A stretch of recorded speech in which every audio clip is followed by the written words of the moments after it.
Seja bem-vindo ao workshop Endocrinovete. Nesse evento, meu objetivo é te mostrar o passo a passo para identificar e tratar as endocrinopatias com total confiança. Mesmo que você ache que endócrino é complicado, hein?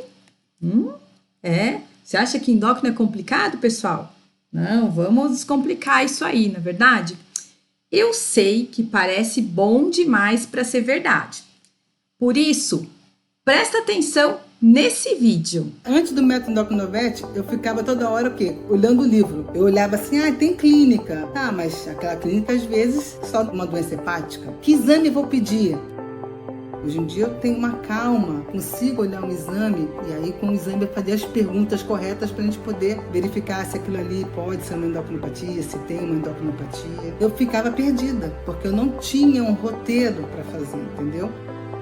Com o curso da endócrina eu consegui montar um roteiro e ter a certeza de que eu estava no caminho certo.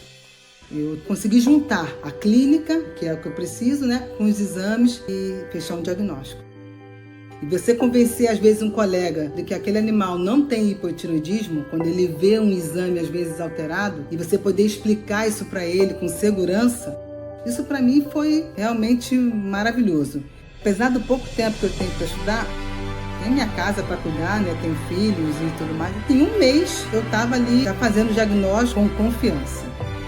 E a Endocrinovete me deu isso. Eu consigo trabalhar porque eu tenho confiança de fazer o diagnóstico certeiro. Então foi uma virada de chave. Elas aprenderam a identificar e tratar as endocrinopatias com confiança.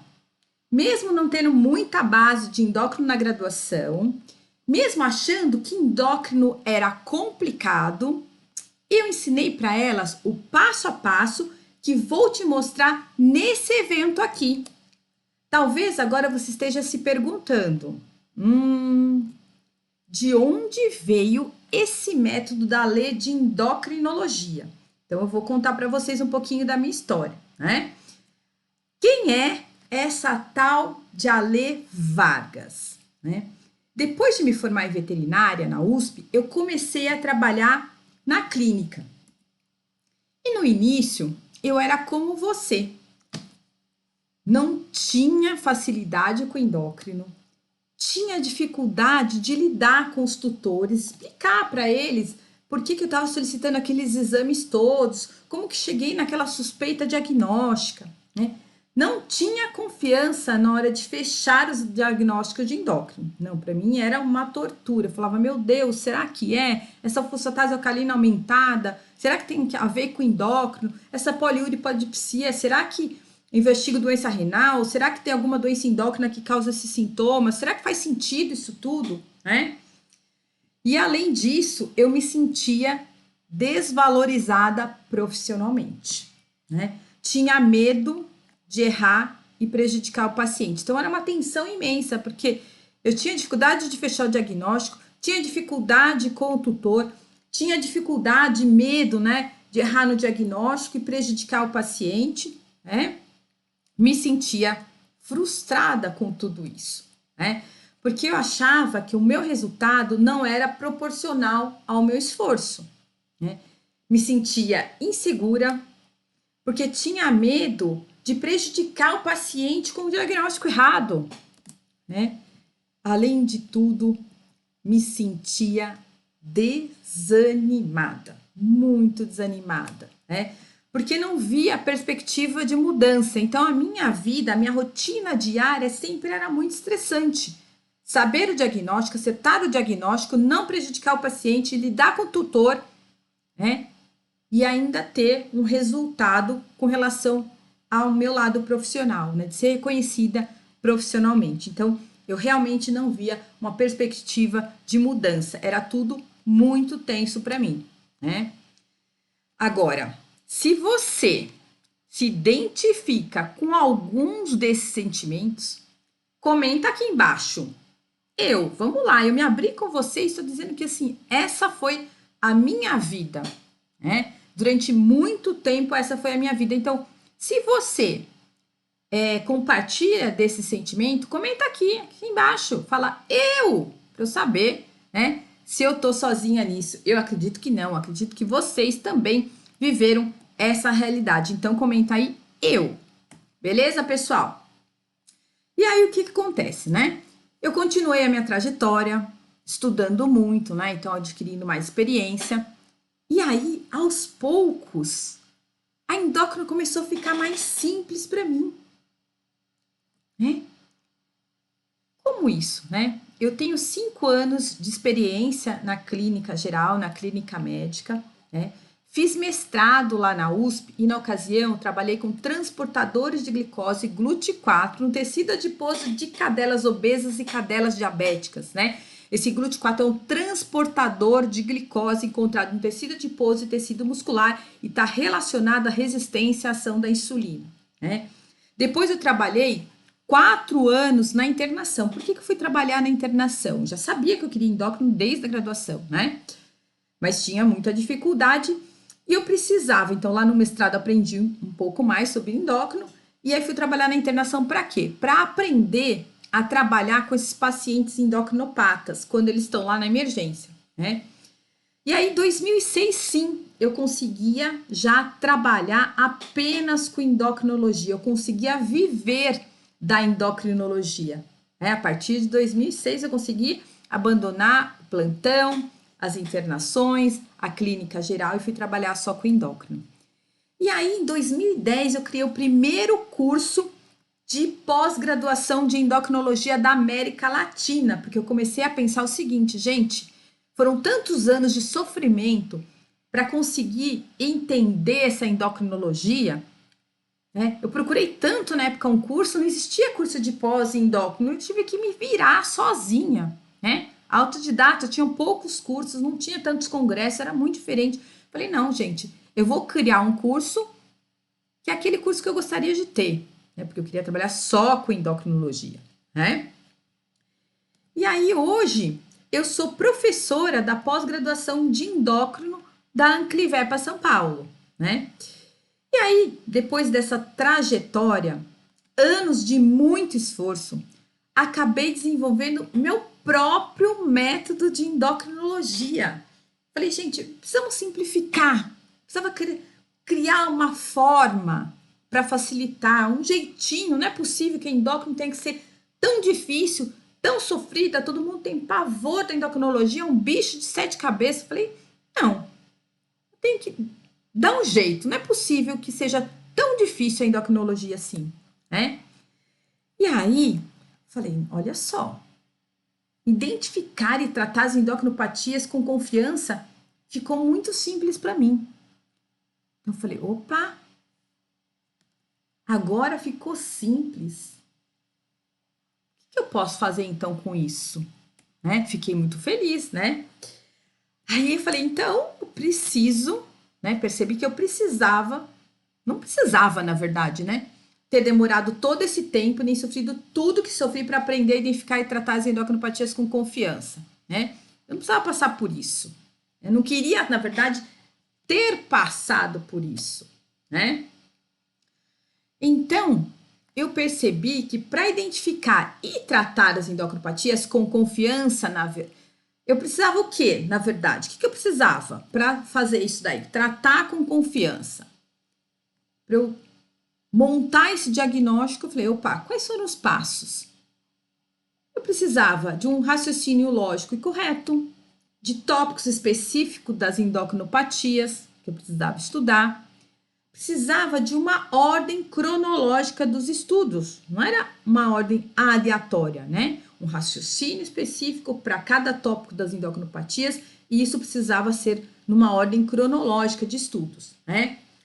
E aí eu percebi então que eu tinha um passo a passo replicável para qualquer médico veterinário identificar e tratar as endocrinopatias com confiança. Então, depois de muitos anos de sofrimento, de angústia, para dificuldade de identificar e tratar essas endocrinopatias, de lidar com o tutor, eu tinha um método, um passo a passo que eu podia passar para qualquer veterinário também conseguir identificar e tratar as endocrinopatias com total confiança, né? E ter essa alegria que eu tenho hoje em tratar as endocrinopatias, essa facilidade que eu tenho hoje de lidar com esses casos e com os tutores, inclusive, né? Então, eu percebi que se eu tivesse tido acesso ao método, a esse método antes, né? Eu teria vencido essas barreiras muito mais rápido e com muito menos sofrimento, né?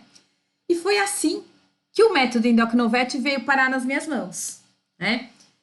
E como eu sei que muitos veterinários passam pelas mesmas dificuldades que eu passei quando eu comecei na clínica, e eu sei também que na graduação não se aprende tudo que é necessário para atender as endocrinopatias na clínica, eu fiz o quê? Falei, vamos começar a produzir conteúdos nas redes sociais para a gente trocar essas informações com os colegas médicos veterinários, né? Para ajudar os veterinários que têm dificuldade com endocrinologia, né?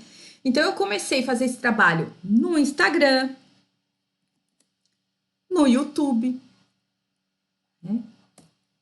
E aí, gente, foi muito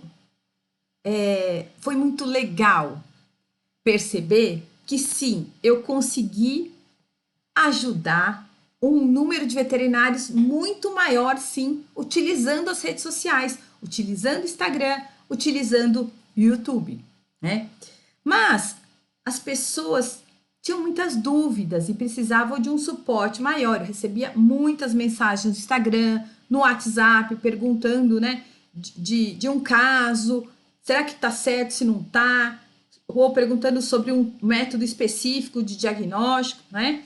Então, eu precisava de um suporte ainda maior para atingir. Então, eu ajudei muitas pessoas via Instagram, via YouTube, mas eu precisava de um suporte ainda maior, né? E aí, por conta dessa necessidade de um suporte ainda maior, por conta disso, né?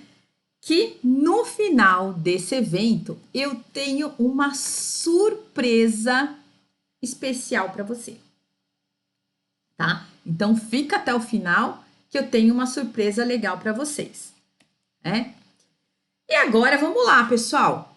Pega o caderno, pega a caneta, porque o assunto dessa aula vamos lá ver, ó, o que eu trouxe para vocês.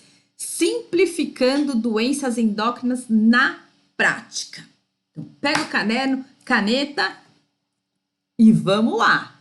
Vamos, enfim, simplificar as doenças endócrinas para vocês. Legal? Ah, já estava quase esquecendo, ainda bem que tem um lembrete aqui. Nós temos certificado do evento, sim, tá? E esse certificado será liberado no grupo segunda-feira. Só que a senha de acesso para vocês receberem o certificado será revelada durante o evento, tá? Então vamos lá. 3 segredos para identificar e tratar as endocrinopatias com total confiança. Eita lá. Parece que quando a gente vai fazer alguma coisa, né? A gente vai gravar uma aula, é internet que não funciona, cai energia, entra vírus, é slide que dá tilt aqui, né? Eu montei essa aula no Canva, que eu não tenho muita habilidade com o Canva, sempre montei com PowerPoint, e aí acho que deu ruim aqui. O pessoal do suporte deve, como essa aula é gravada, o pessoal do suporte deve tirar isso daí, né? O pessoal do suporte tira esse slide aqui que não faz sentido nessa minha apresentação. Esse slide aqui, pessoal, na hora de vocês editarem, podem tirar esse slide, tá bom? Deixa eu ver. Eita, conta temporariamente bloqueada no Facebook, né? Pra gente não perder a piada, né, pessoal? Facebook, ninguém usa mais Facebook, né? Tá todo mundo no Instagram, né? E acho que o pessoal que tá me sabotando aqui, intriga da oposição, ouviram meus comentários e o meu Instagram foi bloqueado, pessoal. Ixi, com isso, acho que não vou conseguir até desbloquear isso, fazer as minhas lives no Instagram, mas anota o meu perfil, é alessandravargas.endocrinovet, tá? E aí, quando eu tiver desbloqueado, eu volto com as lives, né? Brincadeirinha, pessoal, era só para preparar o espírito de vocês para esse slide aqui. Jesus, né? Era melhor que ela não tivesse sido bloqueada. Que negócio é esse? Meu Deus do céu, hein? Por que que a Lê tá mostrando essas coisas aqui, pelo amor de Deus, né? Gente do céu. E ela tá falando que vai simplificar a endocrinologia mostrando isso aqui? Vocês estão achando que a Lê tá louca, né? Mas lembra, nesse curso aqui, eu vou simplificar as endocrinopatias para vocês, hein? Vocês vão sair daqui falando, olha, endócrino não é um bicho de 7 cabeças, prometo. Olha só como é fácil, vamos lá, vou mostrar para vocês. Isso aqui, ó, essa imagem oval, né? É uma célula, tá? Membrana celular. Aqui a gente tem o núcleo, a dupla fita de DNA. A lei, essa sopa de letrinhas aqui, gente, nada mais é, olha daqui, um monte de receptor hormonal com a sua sinalização intracelular. Vou simplificar, calma, pessoal, não desistam que, ó, vai ficar fácil, prometo, eu prometo que vai ficar fácil, não desanime, não desliga, não vai embora, fica aí que eu vou te ensinar, no final dessa aula você vai saber sobre isso aqui com certeza absoluta e eu garanto.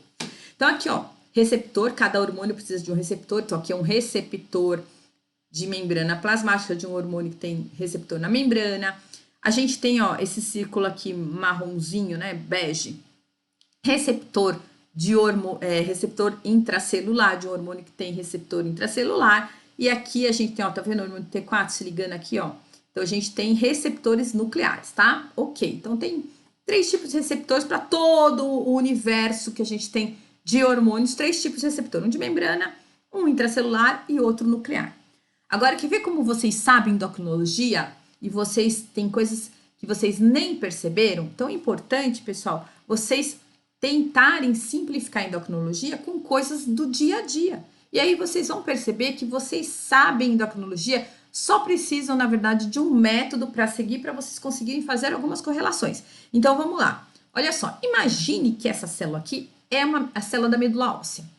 Tenho certeza absoluta que vocês sabem essa resposta, né? Vamos lá, imagine que é uma célula da medula óssea. Qual é o hormônio que age na medula óssea estimulando a eritropoiese? Estimulando a produção de hemácias, de glóbulos vermelhos. Eu tenho certeza absoluta que vocês sabem qual que é. Então, vamos lá. Isso mesmo, pessoal. Eu falei que vocês sabem endocrinologia? A eritropoetina. A eritropoetina é um hormônio que age na medula óssea, estimulando a produção de células vermelhas, de glóbulos vermelhos ou eritrócitos, ok? Ou ainda hemácias.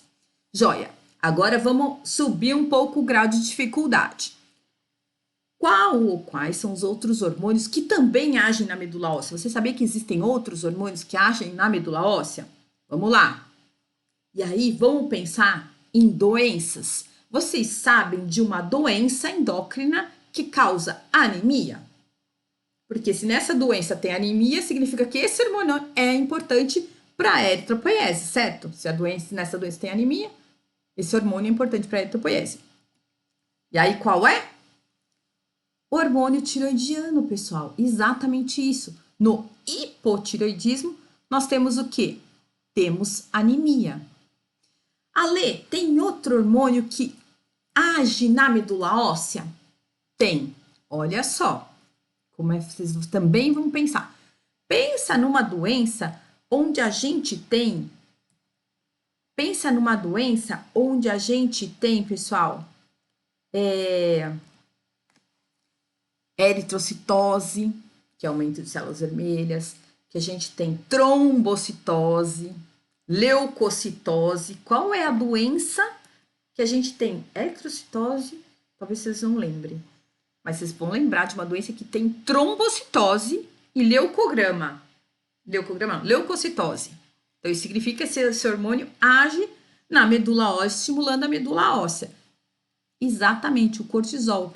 Na síndrome de Cushing ou hipercortisolismo, nós temos eritrocitose, trombocitose e leucocitose. Então, hormônio cortisol. Exatamente isso, ó. É só a gente começar a raciocinar com as coisas do dia a dia.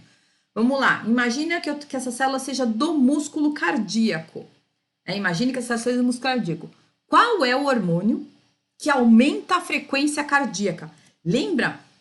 Quando você leva um susto, então vamos pegar coisas do dia a dia para a gente lembrar das ações hormonais. Você leva um susto, você é assaltado, você sofre um acidente, né? Ou, sei lá, você vê um acidente enorme, alguma coisa assim. Qual é o hormônio que é liberado e sua frequência cardíaca aumenta? Se você vai saltar de paraquedas, qual que é? Sua frequência dispara, qual que é o hormônio? Exatamente, pessoal, a adrenalina. A adrenalina, né? Aquela adrenalina, sua frequência cardíaca aumenta. E aí vamos pensar em outros hormônios que possam agir no coração, aumentando a frequência cardíaca. Então imagine qual é a doença que tudo fica muito lento, inclusive o coração, né? Qual é a doença endócrina que deixa a nossa frequência cardíaca baixa, né? Fica tudo muito lento, devagar, desanimado, né? Exatamente, pessoal, no hipotireoidismo. Então, o hormônio tiroidiano, ele estimula a frequência cardíaca, tá? O hormônio tiroidiano. Tem outro hormônio que também é liberado na situação de estresse, né? E aí, com isso, a gente vai pensar que se ele é liberado na situação de estresse, ele também contribui para o aumento da nossa frequência cardíaca. Quando nós estamos estressados, né? Então, a gente tem a liberação de adrenalina no susto e o cortisol, né? Isso mesmo. Então, no hipercortisolismo, a gente também tem a ação do hormônio tiroidiano, aumentando a frequência cardíaca, e na falta do hormônio tiroidiano, falei do hormônio tiroidiano não, né? Do cortisol, né? No hipoadrenocorticismo, onde o cortisol é baixo, a gente também vai ter uma baixa frequência cardíaca. Mais um exemplo. Imaginem que essa célula aqui seja uma célula do folículo piloso.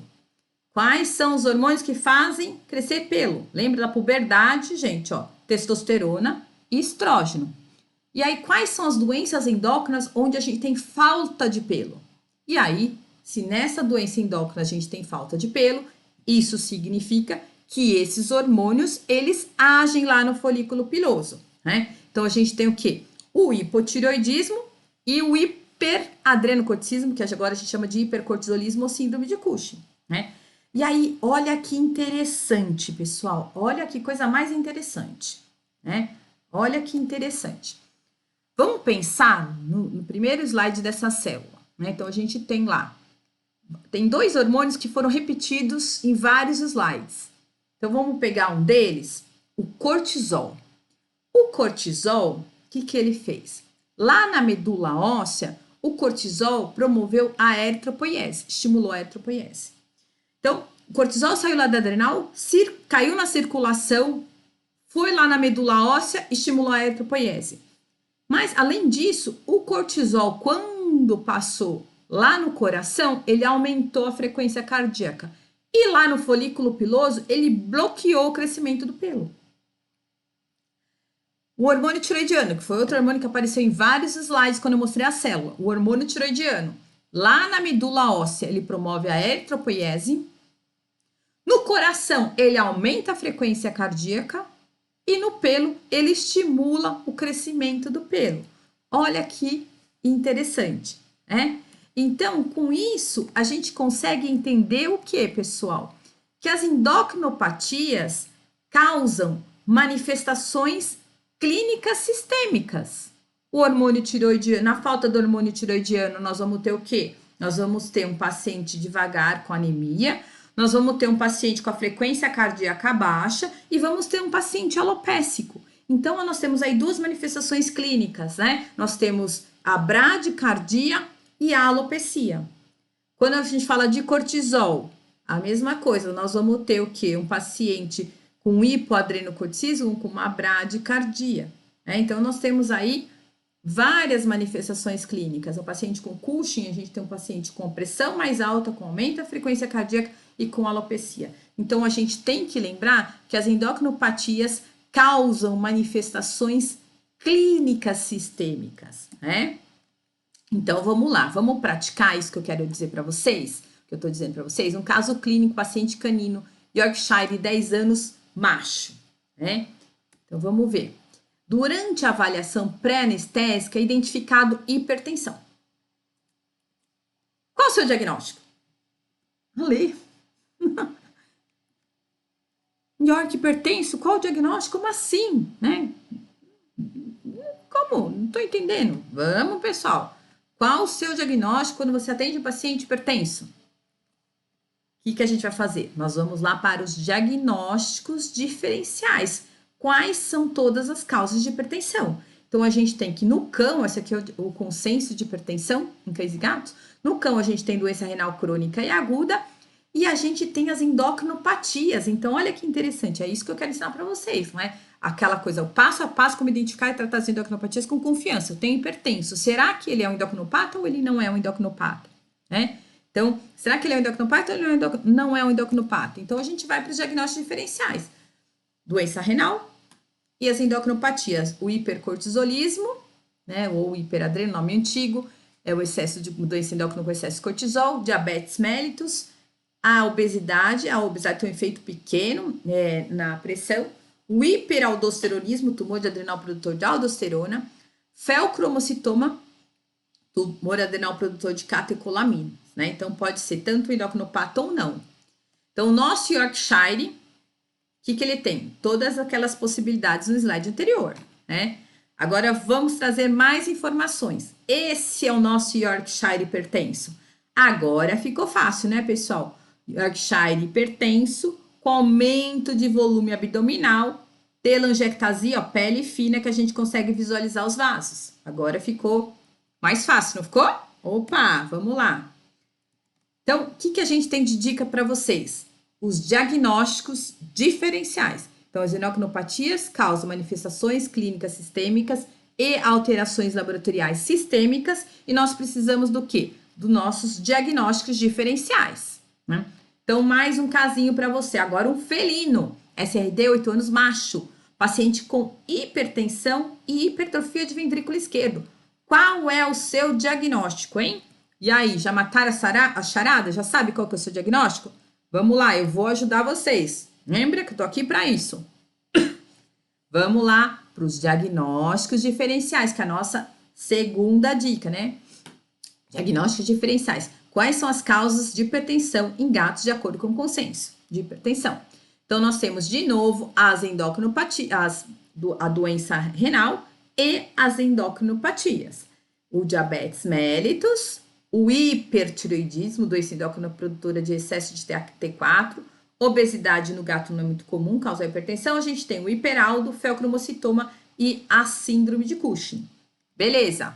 Então, vamos lá. Durante a avaliação pré-anestésica, o felino foi identificado com hipertensão, 8 anos. Então, qual o seu diagnóstico? Todas as anteriores são possíveis. E se eu mostrar para vocês que a pressão alta é desse gato aqui, ó? O que eu tô vendo a mais? Aumento de volume abdominal, pele fina, telangiectasia. Ó, a gente consegue visualizar os vasos. Qual que é o seu diagnóstico, então? Hipertenso com aumento de volume abdominal. Síndrome de Cushing, né? Agora tá ficando um pouquinho mais fácil. Mais um caso de hipertenso. Olha, então, olha, a gente viu um cão com hipertensão e era Cushing, um gato com hipertensão era Cushing. Agora eu tenho mais um paciente hipertenso. Né? Qual o seu diagnóstico? Né? Todos os anteriores são possíveis. Agora eu vou trazer uma informação a mais, que é esse gato. Esse gato é o nosso gato hipertenso agora, né? A gente vai falar que é Cushing. Não parece ser Cushing, né? Porque o nosso paciente com Cushing, ele é obeso e tem aumento de volume abdominal. E aí, quais são as outras possíveis causas? Pensa aí rapidinho, dá um pause no seu vídeo, pensa e me fala quais são as causas de hipertensão dos felinos e desse gato, o que vocês acham? Espero que vocês tenham chegado aqui, senão a gente vai chegar lá ainda no futuro, né? Pode ser hipertireoidismo, diabético ou com doença renal crônica. Por quê? Porque é um gato hipertenso com baixo score de condição corporal e está emagrecendo, né? E perda de massa muscular. Então, pode ser um hipertireoidismo, pode ser um diabetes mellitus e também pode ser doença renal crônica. Será que eu preciso de mais aqui? Eu preciso de mais uma informação. Tutor relata polifagia.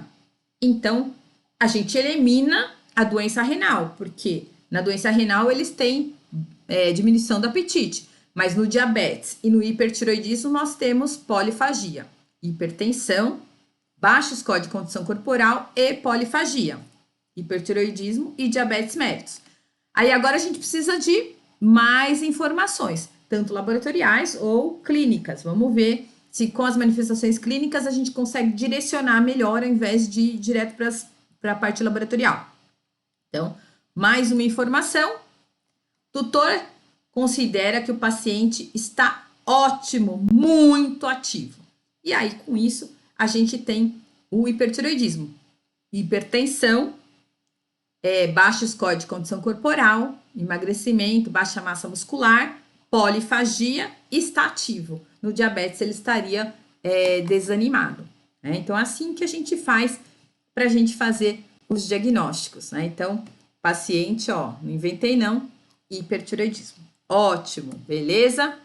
Então, o que a gente tem que lembrar? Olha só, as endocrinopatias causam manifestações clínicas e alterações laboratoriais sistêmicas.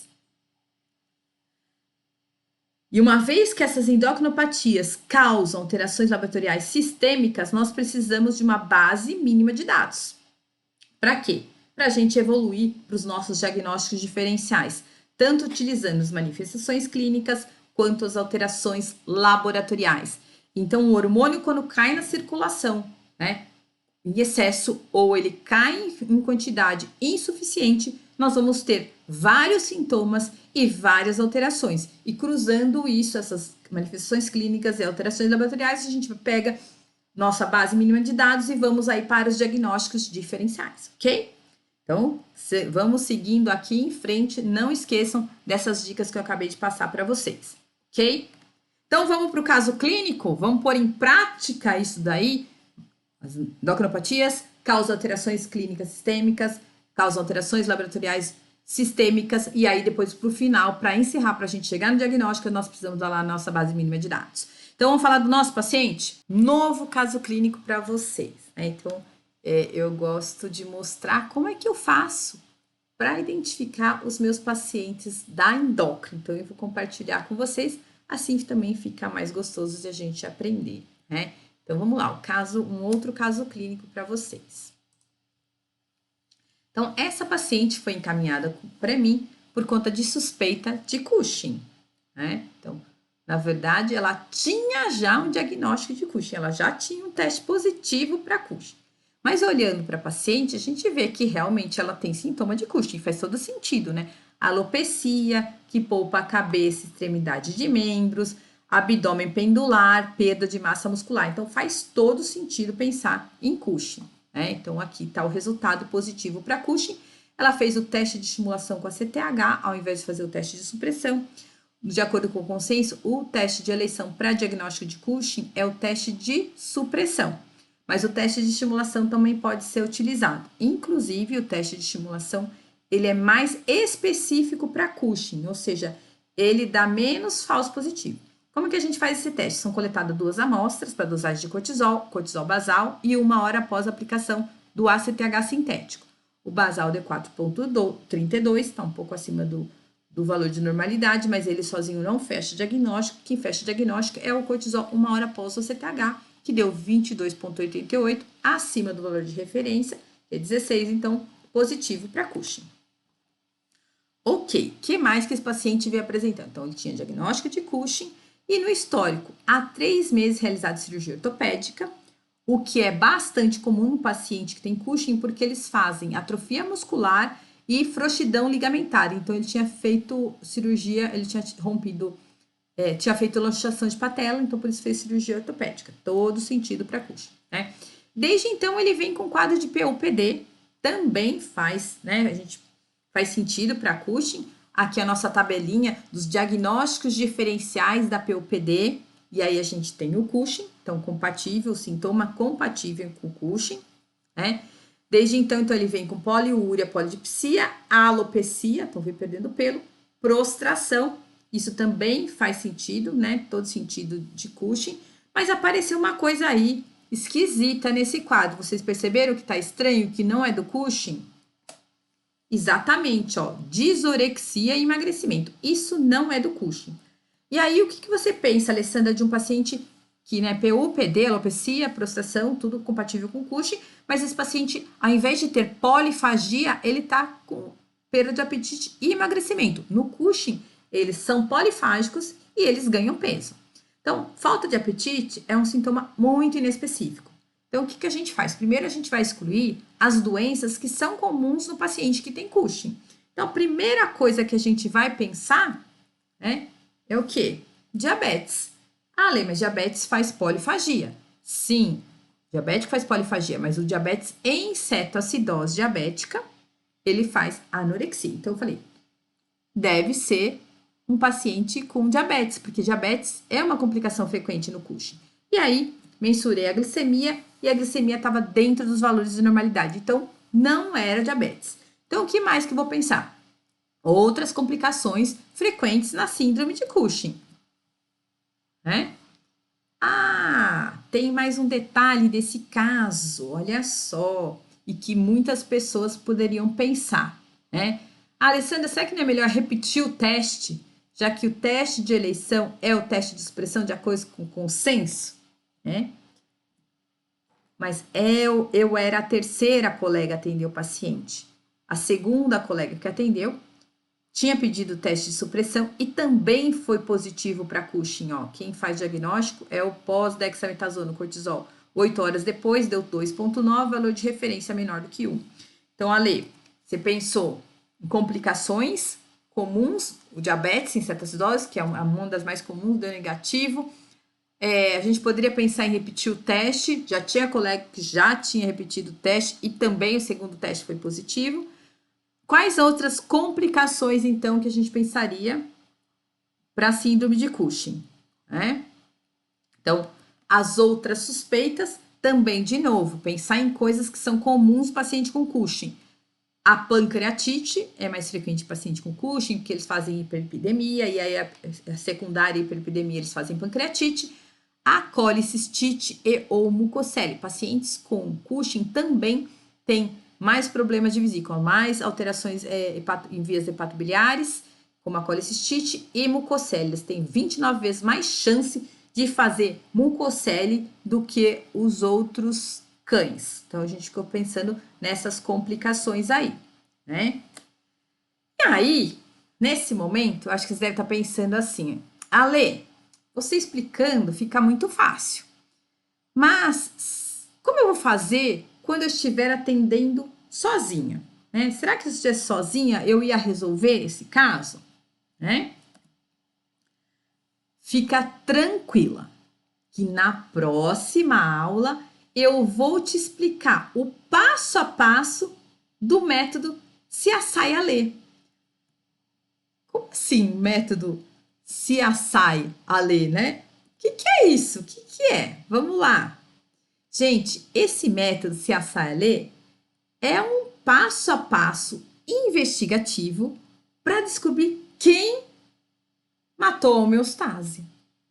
Olha só, quem matou a homeostase, não é? Quando a gente fala de endocrinologia, a gente está falando de perda da homeostase, né? Então, quem matou a homeostase, né? E esse método eu vou explicar quando para vocês. Eu vou mostrar o método CSI-ALE, né, na próxima aula. E quando que vai ser a próxima aula, pessoal? Essa próxima aula vai ser liberada na próxima quarta-feira, às 7 horas da manhã. Essa aula sobre o método CSI-ALE vai estar disponível para vocês, certo? Então, pessoal, se organiza para não perder nada sobre o método CSI-ALE, né? Bom, e agora? O que a gente vai fazer com esse caso, né? Na quarta eu vou explicar o método para vocês. E agora, com esse caso, o que a gente vai fazer? Então, vamos lá. Solicitado exames para a nossa base mínima de dados. Então, nós temos aqui o eritrograma, né? Eritrocito, hematócrito e hemoglobina. O que a gente tem de alterado aqui? Uma anemia A regenerativa. Vamos ver o leucograma, uma leucocitose, né? Ó, leucograma de estresse, né? E trombocitose, leucocitose, neutrofilia e linfopenia, né? E trombocitose. Então, as alterações aqui descritas. Joia, vamos lá, o que mais? Exame de urina, eu dei uma simplificada aqui para facilitar. Densidade 1,020, a gente imagina sempre uma baixa densidade urinária, porque esses pacientes têm poliúria e polidipsia. Raros cilindros hialinos, o cortisol também é nefrotóxico, então faz sentido. E células renais raras. Relação proteína-creatinina urinária, 2,29, que também faz sentido, que o paciente com Cushing, eles fazem lesão renal, né, pessoal? O excesso de cortisol aumenta a taxa de filtração glomerular, causa hipertensão, e é frequente eles terem lesão renal nesses pacientes. Ok, faz sentido. E nos bioquímicos, vamos ver, ureia, creatinina, NDN, ok. Inclusive, os pacientes com Cushing costumam ter creatinina mais próximo do limite inferior da normalidade, porque eles são poliúricos. Fosfatase alcalina aumentada, que faz sentido. O paciente com Cushing. Colesterol dentro da normalidade, triglicéridos 152, praticamente dentro da normalidade. Albumina 1,99, a gente tem uma alteração aqui. Eletrólitos não tinha nenhuma alteração e glicemia nós já havíamos avaliado. Então, destacando aqui, ó, o que a gente tem de alterado? Fosfatase alcalina aumentada e albumina abaixo do valor de referência. Na imagem ultrassonográfica, a gente tem rins com alteração de ecogenicidade, né? Heterogeneidade da medular, mineralização em sistema coletor, dilatação discreta de pelve, né? Nada muito. Na bexiga tinha os cálculos, a paciente era castrada, não tinha alteração em topografia de conto uterino e pedículo ovariano. Os linfonodos não tinha alteração. Baço também sem alteração. As adrenais até que não chamava atenção, ó. Formato preservado, parênquima homogêneo, ecotextura preservada, 1,8 por 0,4, 2 por 0,6. Ale, mas não é obrigatório ter adrenomegalia? Não é obrigatório ter adrenomegalia, pessoal, tá? Para diagnóstico de Cushing. A ultrassonografia não é um exame tão sensível assim para o diagnóstico, tá? Então, a gente não exclui Cushing porque o paciente não tem adrenomegalia. Vamos ver, o que mais? Fígado dentro dos limites do gradil costal, contorno regular, apresentando bordas afiladas, padrão vascular, aspecto ecotextura de parênquima preservados, evidenciando-se ecogenicidades puntiformes e distribuídas no interior do parênquima.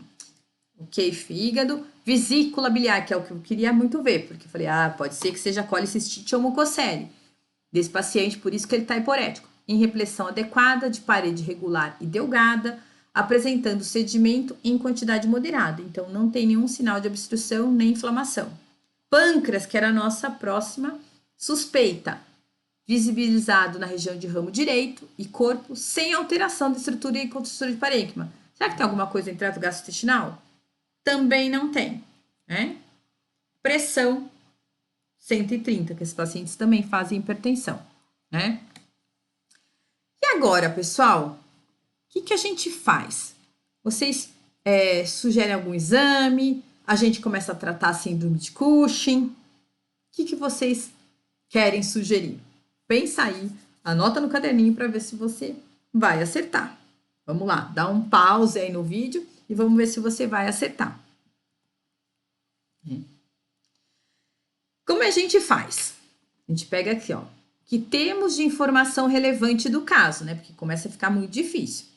PUPD, alopecia, anorexia, anemia e hipominemia. PUPD faz parte do Cushing, alopecia faz parte do Cushing, anorexia não faz parte do Cushing, anemia não faz parte do Cushing, paciente com Cushing tem eritrocitose, paciente com Cushing tem polifagia, e essa hipominemia também não faz sentido, tá? O que é importante, pessoal? Esse paciente a gente não pode tratar para Cushing. Ale, por que não pode tratar? Porque se ele tá anorético, com muito cortisol, o cortisol estimula o apetite, se ele tá anoréxico, com um monte de cortisol, isso significa que se você baixar o cortisol desse paciente, Aí que ele não vai comer. Da mesma forma, é comum um paciente com Cushing ter eritrocitose, porque o cortisol estimula a medula. Se o meu paciente não tem, se o meu paciente tendo esse monte de cortisol tá anêmico, se eu corrigir o hipercortisolismo, vai piorar a anemia. E a hipovolemia não faz nenhum sentido. Então, a gente faz uma listinha para a gente poder saber o que a gente tem importante do caso. E aí, sabendo o que ele tem importante, a gente vai pensar. Pensar no quê? Nos diagnósticos diferenciais. Então, vamos lá. Nossa dica. Diagnósticos diferenciais da PUPD. A lista é grande, já mostrei esse slide para vocês. Então, todas essas doenças, elas são potenciais para o nosso diagnóstico, porque o nosso paciente tem PUPD. Essa lista toda, qualquer uma coisa dessa lista ele pode ter. Joia. Dica: diagnósticos diferenciais das anemias. De novo, qualquer causa de anemia deve ser investigada. Então, diagnóstico das anemias regenerativas, que é o tipo de anemia que o nosso paciente tem. Isso pode acontecer por conta de doença crônica, deficiência de ferro, doença renal, doença hepática, perda aguda de sangue, que no caso, hemólise e doenças endócrinas, o hipotireoidismo e o hipoadreno. O hipoadreno nosso paciente não tem, porque na verdade tem o contrário, né? O hipercortisolismo. Então, tira a foto dessa listinha aí para a gente pensar junto, fazer esse exercício com vocês. Diagnósticos diferenciais da hipoalbuminemia. De novo, mais uma lista para gente. Produção diminuída de albumina, consumo inadequado por conta de desnutrição, má assimilação, nefropatia com perda de proteínas, enteropatia com perda de proteínas, então teria que ter quadro gastroentérico, perda sanguínea crônica grave, paracetese repetida de grandes volumes, vasculopatias, né? Então, tem a nossa listinha, inclusive, hipoadreno. O hipoadreno a gente já pode descartar, porque o nosso paciente tem síndrome de Cushing, que é exatamente o contrário. Joia, vamos lá. E aí a pergunta é, qual ou quais doenças aparecem nas 3 listas? Qual ou quais doenças aparecem nas 3 listas? Então, a gente tem a doença renal, porém, a doença renal nós já descartamos, por quê? Porque a creatinina estava dentro do valor de normalidade, a ureia estava dentro do valor de normalidade, a razão proteína creatinina urinária estava elevada, mas não era um absurdo, a densidade urinária não era tão baixa assim, a densidade estava 1,020, então a gente exclui doença renal, que aparece nas 3 listas. Outra doença que aparece nas 3 listas, faz o PUPD, anemia e hipovolemia, é o hipoadrenocorticismo.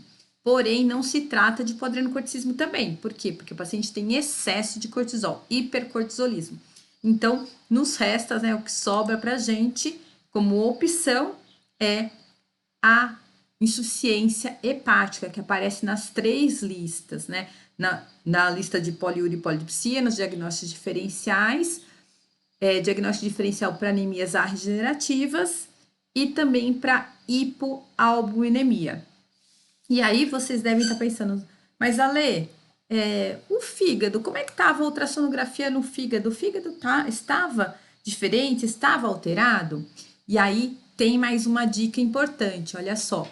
Nós não tínhamos hepatomegalia. Cães com Cushing apresentam hepatomegalia. Então, é estranho você encontrar um paciente que não tem hepatomegalia. Então, olha, o fígado dentro dos limites do gradil costal, de contorno regular, apresentando bordas afiladas, padrão vascular, aspecto e ecotextura de parênquimas preservados, evidenciando-se ecogenicidades pontiformes e distribuídas no interior do parênquima. Pacientes com Cushing têm hepatomegalia. Aí, se o paciente não tiver hepatomegalia, ou não é Cushing, ou é um paciente com Cushing, mas que o fígado está reduzindo de tamanho, não chegou numa microhepatia, não chegou a estar com o fígado reduzido, mas ele já teve hepatomegalia e agora está dentro do tamanho normal, porque o fígado já está reduzindo de tamanho, tá? Então, por isso que a gente pensou aí, que chama atenção, a gente tem que pensar em uma doença hepática nesses casos, certo?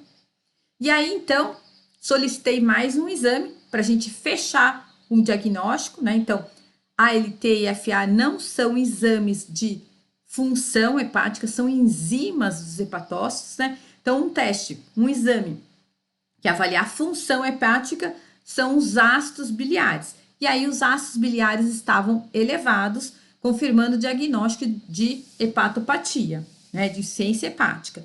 E aí, nesse mesmo dia, a tutora também trouxe para mim um outro exame. Ela trouxe um exame que tinha sido realizado logo quando começou o quadro alopécico. O que a gente espera encontrar num paciente com endocrinopatia? Geralmente, nós temos um quadro patológico compatível com atrofia, tá?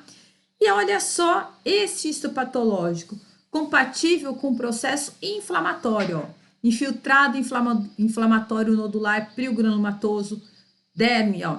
Infiltrado inflamatório nodular piogranulomatoso perianexal. Os piogranulomas atingem a região do panículo, sendo observada paniculite necrótica. Hipoderme, ó, infiltrado inflamatório nodular piogranulomatoso multifocal. Isso daí é compatível com dermatite e paniculite nodular piogranulomatosa. Compatível com síndrome hepatocutânea, né? Então, o nosso diagnóstico foi de paniculite asséptica, quadro de alopecia, somado à hepatopatia imunomediada. E aí, diante da suspeita de hepatopatia imunomediada, foi sugerido para a paciente o uso de corticoide. E essa suspeita diagnóstica foi dada pelo gastroenterologista, né? Então, a partir do momento que a gente descobriu que tinha uma síndrome hepatocutânea, a paciente foi encaminhada para o gastro. E a sugestão de tratamento do gastro foi exatamente corticoide, né? Então, imagina se nós tivéssemos tratado esse paciente para Cushing, né? Então, com um monte de cortisol, a paciente, mesmo assim, estava com uma doença imunomediada. Imagina se nós tivéssemos tratado a síndrome de Cushing, nós teríamos matado a paciente, né? E aí, gente, olha o que aconteceu com a paciente. Acompanhe a evolução após o tratamento com corticoide. Sim, essa é a nossa paciente, né? Essa nossa paciente. Então, o que aconteceu? Aquele quadro de alopecia era exclusivamente síndrome hepatocutânea e após controle da hepatopatia, cresceu o pelo. Ou seja, a paciente não tinha síndrome de Cushing. Então, a gente tem que tomar cuidado com o resultado falso positivo. Mas, Ale, você sabia que era isso? Né? Então, como é que eu sabia que não era síndrome de Cushing, né? Então, o que a gente precisa saber, né? Qual foi a etapa mais importante para a gente fechar esse diagnóstico, né? Então, qual foi a etapa mais importante? Então, a etapa do CSI Lab. Como assim, Ale? CSI Lab, né? Então, fica tranquila que na próxima aula eu vou te explicar o passo a passo do método CSI-ALE, né? Com esse método investigativo, você vai descobrir quem matou a homeostase, seguindo as etapas. Etapa 1, indícios do crime. Etapa 2, CSI Lab. Etapa 3, DNA do diagnóstico. A próxima etapa, etapa 4, protocolo de ação. E a etapa 5, liberdade condicional, né? Então, na próxima aula, eu vou passar para vocês, né, esse método CSI-ALE e explicar para vocês todas essas 5 etapas, né? O que corresponde a essas 5 etapas nesse processo investigativo para nós chegarmos na resposta de quem matou a homeostase, né? Então, nesse momento aqui, a etapa mais importante que nós utilizamos nessa investigação foi a etapa 2, que é a etapa do CSI Lab, né? Então, se você seguir esses passos, essas etapas, não tem como você ficar insegura com o seu diagnóstico. Impossível, impossível. Por isso, você que quer identificar e tratar endocrinopatias com total confiança, não pode perder a aula 2, que vai ser liberada às 7 horas da manhã de quarta-feira, certo? E nesse caso, né? Qual foi a etapa, então, mais importante? Se a Scilab. Joia! Outro caso clínico para vocês. Vamos lá, próximo caso clínico. Também bem legal. Sempre separo os casos mais interessantes para vocês, para eu explicar o passo a passo aqui de como eu cheguei a esse diagnóstico, ok? Então vamos lá. Essa é uma paciente que já vinha tratando comigo de hipoadrenocorticismo desde 2012, estava na reavaliação semestral. Isso aqui já era o que aconteceu com ela em 2018. Então, em 2012, nós fizemos um diagnóstico de hipoadrenocorticismo. Em 2018, dezembro, ela veio para o check-up semestral. A cada 6 meses, ela vem para o check-up, né?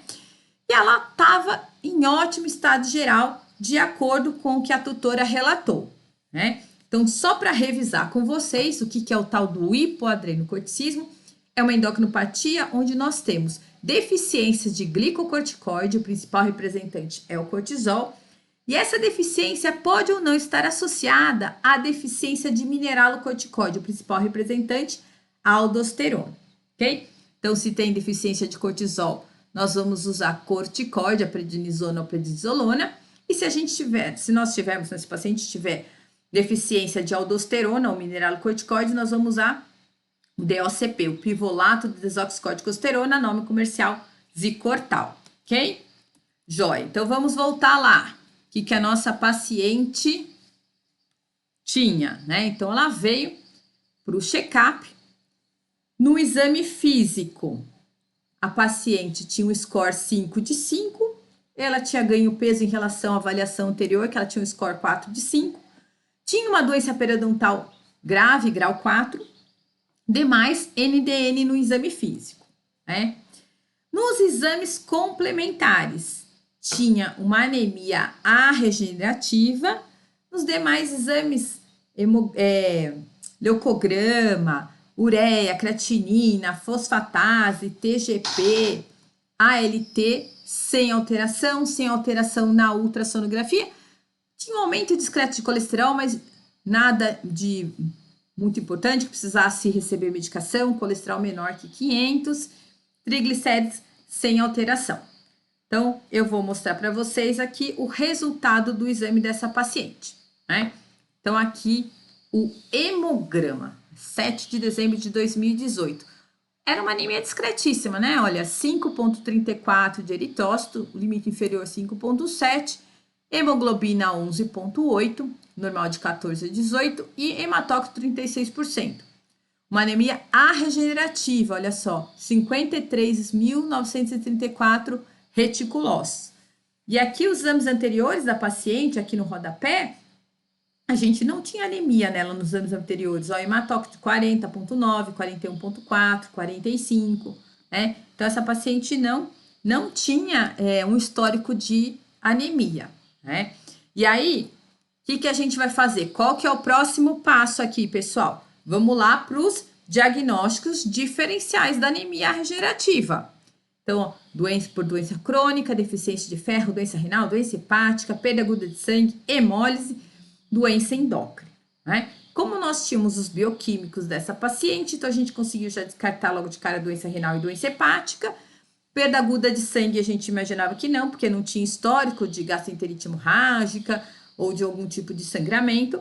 E aí nós pensamos que pudesse ser uma doença crônica, afinal de contas, a paciente tinha uma doença periodontal, grau 4, né, uma periodontite de grau 4, deficiência de ferro a gente imaginou que não, porque essa paciente não tinha quadro gastroentérico e comia uma ração de boa qualidade.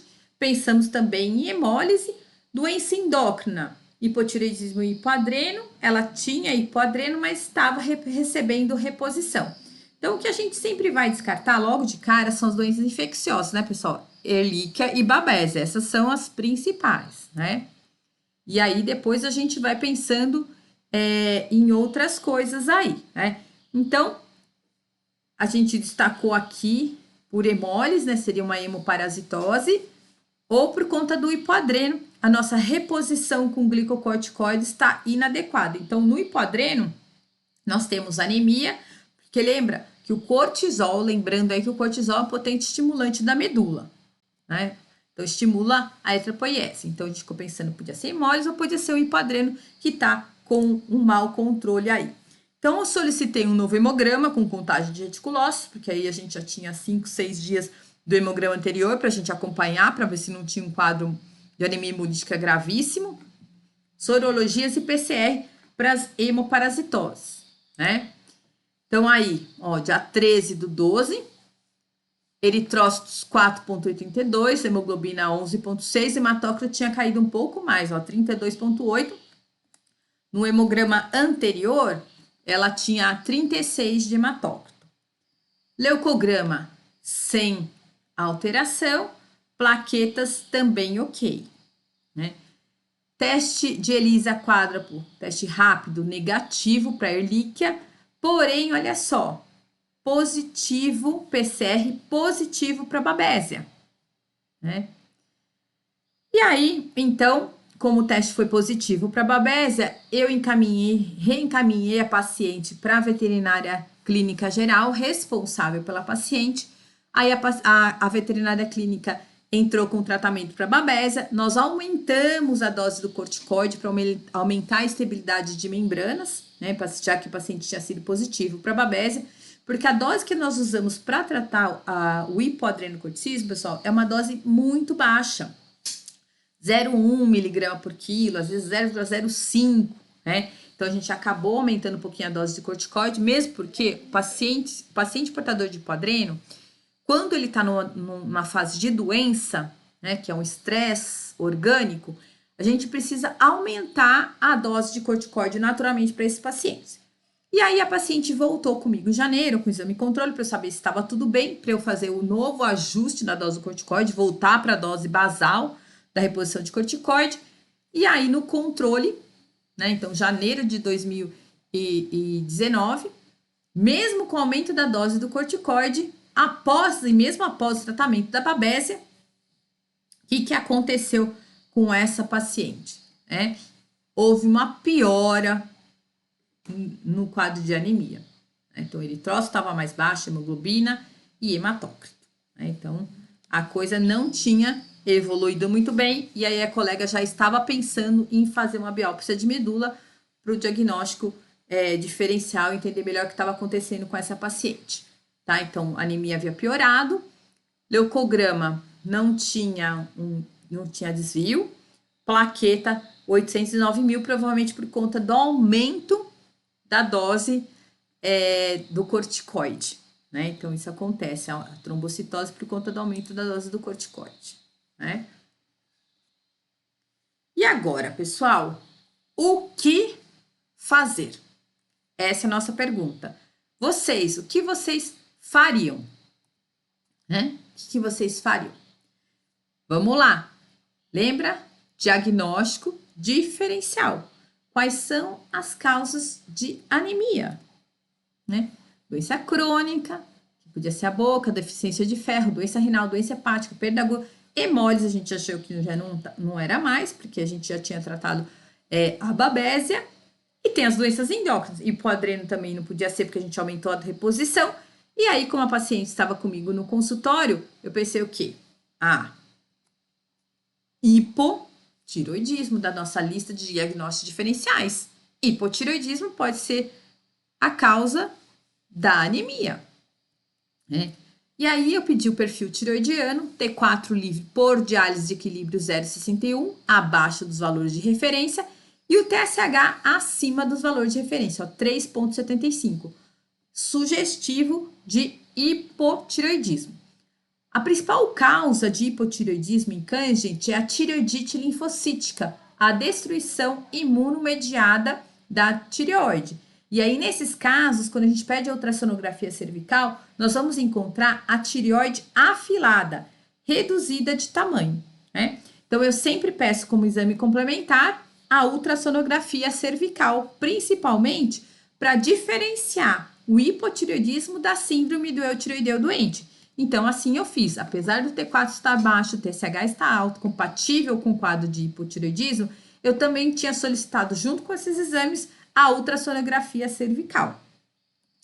E aí, para nossa surpresa, na ultrassonografia cervical, nós não encontramos uma tireoide afilada, muito pelo contrário, nós encontramos uma tireoide aumentada de volume, cheio de áreas nodulares. E aí isso assustou muito a tutora, porque a tutora já fazia ultrassonografia dela mesma para acompanhar nódulos, e a tutora ficou extremamente preocupada, já chegou chorosa no consultório pensando em neoplasia. E realmente, essa imagem ultrassonográfica, com essa imagem ultrassonográfica, não dava para a gente descartar neoplasia. Né? Não dava para a gente descartar, infelizmente, neoplasia de tireoide. No caso dos cães, as neoplasias de tireoide são afuncionais ou não funcionantes. Não é como as neoplasias de felinos que causam hipertireoidismo. Em cães, a maioria das vezes, as neoplasias de tireoide, elas destroem tecido glandular. Então, elas causam hipofunção da glândula tireoide, né? Então, isso que acontece. Dessa forma, então, esse aumento de volume não descartava processo neoplásico, né? Não descartava no processo neoplásico. E aí, o que a gente faz? Faz uma biópsia, faz uma citologia, né? O que eu fiz? Solicitei o anticorpo antitireoglobulina. Para quê? Porque, olha só, se vocês observarem aqui, tá escrito ultrassonografia cervical, né? Ultrassom sugere processo neoplásico, que foi o que a maior hipótese diagnóstica, ou processo inflamatório. Pensando em processo inflamatório, lembra que eu falei para vocês que a principal causa de hipotireoidismo em cães é a tireoidite linfocítica? Então, poderia ser um processo inflamatório. Isso é bem raro de acontecer, da gente fazer ultrassonografia do paciente nessa fase, né? É muito difícil acontecer, mas sim poderia. Então, a gente tem como diagnóstico diferencial. Poderia ser um processo neoplásico, que é o mais frequente para essa característica, porque a gente não visualiza, muito raramente visualiza a fase inflamatória da tireoidite, né? Então, poderia ser um tumor de tireoide levando a perda de função da tireoide ou um processo inflamatório. Então, a gente tem que partir para o diagnóstico diferencial, né? Então, como é que a gente vai diferenciar? A gente faz biópsia, a gente faz citologia, o que a gente vai fazer, né? Então, o que eu fiz, pessoal? Eu pedi anticorpo antitireoglobulina. Se é um processo autoimune, a gente tinha a chance de encontrar os anticorpos. E os anticorpos foram positivos. Então, o diagnóstico era realmente de uma tireoide inflamatória, né? Esse aumento de volume tem a ver com processo inflamatório e não neoplásico. Como que eu sei? Porque o anticorpo estava positivo. O anticorpo antitireoglobulina. Ali, o que é tireoglobulina? É a proteína que é a matéria-prima, a maior matéria-prima para a síntese do hormônio tireoidiano, né? Então, o hormônio tireoidiano é sintetizado a partir de moléculas de tireoglobulina e iodo, né? E iodo. Ótimo. E agora, né? Vocês sabem me dizer, né? Qual que foi a etapa mais importante desse processo? O DNA do diagnóstico, pessoal. O DNA do diagnóstico foi a etapa mais importante nesse processo para a gente chegar no diagnóstico dessa paciente, né?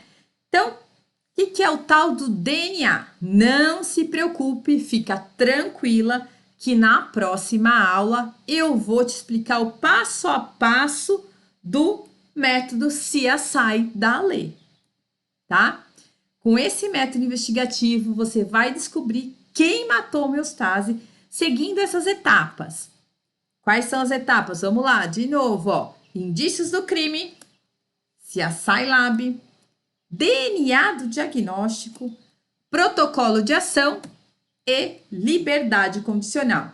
E nesse caso, vamos dar destaque demos destaque aí para o DNA do diagnóstico, tá? Então, fica tranquila que vocês vão aprender sobre todas essas etapas e conseguir, então, fazer um diagnóstico de endocrinopatia com total confiança, né? Se você seguir esses passos, não tem como ficar insegura com o seu diagnóstico, Não tem como, tá? É só seguir esses passos.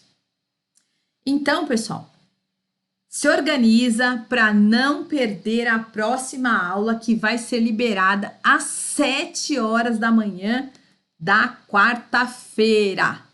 Né? Se organiza aí, tá? Então, no final das contas, o que essa paciente tinha? Né? O diagnóstico final dessa paciente foi de hipotireoidismo e ela faz parte dos pacientes que têm a doença autoimune poliglandular, associação de hipoadrenocorticismo com hipotireoidismo, né? Não é muito comum da gente encontrar as endocrinopatias de origem autoimune poliglandular, mas isso sim pode acontecer, né? Assim sendo, nós prescrevemos para a paciente levotiroxina, 20 microgramas por quilo BID, solicitamos um teste de reposição hormonal com 4 semanas de tratamento. Aqui, olha só, ultrassonografia 12 dias depois do início da levotiroxina, então logo na sequência, ó, 385 milímetros cúbicos, então a tireoide já diminuiu de volume quase pela metade, né? Grande melhora em relação ao exame anterior, ó, 675, reduziu para 385, uma redução bastante importante no volume, né?